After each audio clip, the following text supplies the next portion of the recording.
കഴിഞ്ഞ പാട്ടിൽ ഞാൻ പറഞ്ഞു നിർത്തിയത് തലശ്ശേരി ബിരിയാണി കഴിച്ച കാര്യമാണ്. അങ്ങനെ ബിരിയാണിയൊക്കെ കഴിച്ചിട്ട് ഞങ്ങൾ നേരെ പോയത് എൻ്റെ നെയിൽസ് ചെയ്യാനാണ്. ഞാൻ ഒരാഴ്ച മുന്നേ ആയിരുന്നു നെയിൽസ് ഒക്കെ ചെയ്തിട്ടുണ്ടായത്.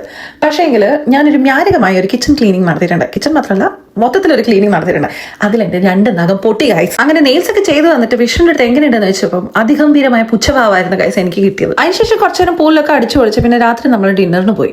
അടുത്ത ദിവസം രാവിലെ എഴുന്നേറ്റിട്ട് നമുക്ക് ബ്രേക്ക്ഫാസ്റ്റ് കോംപ്ലിമെന്ററി ആയിരുന്നു. ആദ്യം പോയിട്ട് ബ്രേക്ക്ഫാസ്റ്റ് ഒക്കെ കഴിച്ചു. വലിയൊരു സംഭവം ഒന്നല്ല, ബട്ട് സ്റ്റിൽ കുഴപ്പമില്ലായിരുന്നു. നമ്മൾ ആക്ച്വലി ഇവിടെ 1 നൈറ്റ് സ്റ്റേക്ക് മാത്രമാണ് ബുക്ക് ചെയ്തത്. അതുകൊണ്ട് തന്നെ അടുത്ത ദിവസം രാവിലെ ഒരു 11 മണിയാകുമ്പോഴേക്കും തന്നെ ചെക്ക് ഔട്ട് ചെയ്യണം. എനിക്ക് ഇവിടെ നിന്ന് ഇറങ്ങുമ്പോൾ കുറച്ചൊരു വിഷമമൊക്കെ ഉണ്ടായിട്ടോ. കാരണം എന്താണെന്ന് വെച്ചാൽ പെട്ടെന്ന് പ്ലാൻ ചെയ്ത ഒരു 1 ഡേ വെക്കേഷൻ ആയിരുന്നു ഇത്. ഇവന്തോ ഒരുപാട് സമയമില്ലെങ്കിലും പക്ഷെ എന്നാലും കുറച്ചൊന്ന് റിലാക്സ്ഡ് ആയ മാതിരിയൊക്കെ തോന്നി. കാരണം സ്വിമ്മിംഗ് പൂളൊക്കെ യൂസ് ചെയ്തപ്പം പിന്നെ നൈറ്റ് ഡ്രൈവിനൊക്കെ പോയപ്പം കുറച്ചും കൂടി ഒരു ബെറ്റർ ആയിട്ടൊക്കെ ഫീൽ ചെയ്തു. പെട്ടെന്ന് അങ്ങോട്ട് ദിവസം തീർന്ന പോലെയായിരുന്നു തോന്നിയത്. ഇനി അങ്ങോട്ടാണ് നമ്മൾ ആക്ച്വലി മൗണ്ടനിൽ വന്നതിന്റെ റീസണ് തുടങ്ങാൻ പോകുന്നത്. പ്രത്യേകിച്ചിട്ട് അങ്ങനെയൊന്നുമില്ല, നമ്മുടെ ഒരു മന്ത്ലി ബൾക്ക് ആയിട്ടുള്ള ഷോപ്പിംഗ്. ഈ ബൾക്ക് എന്നൊക്കെ പറഞ്ഞത് ഈ കോസ്കോ വാൾമാർട്ടിലൊക്കെ പോകുന്നത്. ഇവിടുത്തെ കോസ്കോന്റെ ഒരു പ്രത്യേകതയുണ്ട്. എന്താണെന്ന് വെച്ചാൽ കോസ്കോന്റെ തന്നെ പെട്രോൾ പമ്പ് ഇവിടെ ഉണ്ട്. ഇത് actually one of the biggest petrol പമ്പായിരുന്നു ഞാൻ കണ്ടത്. കോസ്കോന്റെ ആണ്. അറ്റ് എ ടൈം നമുക്കൊരു 24 കാർസ് ഒറ്റയടിക്ക് പെട്രോൾ നിറച്ചിട്ട് പോകാൻ പറ്റും. പിന്നെ ഈ ഒരു ഫെസിലിറ്റീസ് കിട്ടണമെങ്കിൽ ഈ കോസ്കോന്റെ മെമ്പർഷിപ്പ് കാർഡ് എന്തായാലും നിർബന്ധമാണ്. അങ്ങനെ പെട്രോളൊക്കെ അടിച്ചിട്ട് നമ്മൾ നേരെ കോസ്കോയുടെ ഉള്ളിൽ പോയി.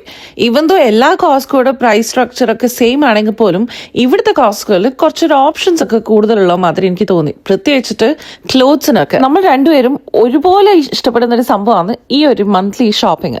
ഒരു തരത്തിൽ പരാതിയില്ല. രണ്ടുപേരും എപ്പോഴാണ് ഷോപ്പിംഗ് ചെയ്യേണ്ടതെന്ന് പറഞ്ഞാൽ അപ്പം തന്നെ ഞങ്ങൾ ചാടി ഇറങ്ങും. അങ്ങനെ ക്ലോത്ത്സിനൊക്കെ കുറച്ചൊരു ഓഫേഴ്സ് കണ്ടപ്പോൾ ഞാൻ വിഷ്ണുവിനെ കൊണ്ട് നിർബന്ധിച്ചിട്ട് ഈ കാണുന്ന നെവി ബ്ലൂടെ ഒരു കോഡ് സെറ്റ് എടുപ്പിച്ചു. അത് വിഷ്ണുവിലൂടെ എനിക്കും കിട്ടുമല്ലോ എന്നുള്ളൊരു അതിമോഹം കൊണ്ടാണ്. അങ്ങനെ നമ്മുടെ കുട്ടി ബൾക്ക് ഷോപ്പിംഗ് ഇവിടെ കഴിഞ്ഞിരിക്കുകയാണ്. കോസ്കോയുടെ ബൾക്ക് ഷോപ്പിംഗ് ആണ് കഴിഞ്ഞത്. അത്യാവശ്യം നല്ല തിരക്കൊക്കെ ആയിരുന്നു ഇവിടെ. പിന്നെ നമ്മൾ നേരെ പോയത് ഒരു ഇന്ത്യൻ ഗ്രോസറി ഷോപ്പായിരുന്നു. ഇന്ത്യൻ ഗ്രോസറി എന്ന് പറയുമ്പോൾ മെയിൻലി സൗത്ത് ഇന്ത്യൻ ഗ്രോസറി ഷോപ്പായിരുന്നു. ഇതിന്റെ ആക്ച്വലി ഒരു ഔട്ട്ലെറ്റ് ഫെഡറിക്ടണിലും ഉണ്ട്. അപ്പം ഇവിടെ അന്വേഷിച്ചപ്പം ഇവിടെ കണ്ടോണ്ട് ഇവിടെ തന്നെ കയറാന്ന്. പിന്നെ ഇവിടെ നിന്ന് കുറച്ച് എന്തൊക്കെയോ വാരിക്കുട്ടി സാധനങ്ങളൊക്കെ വാങ്ങിച്ചു. തേങ്ങ എടുത്തു.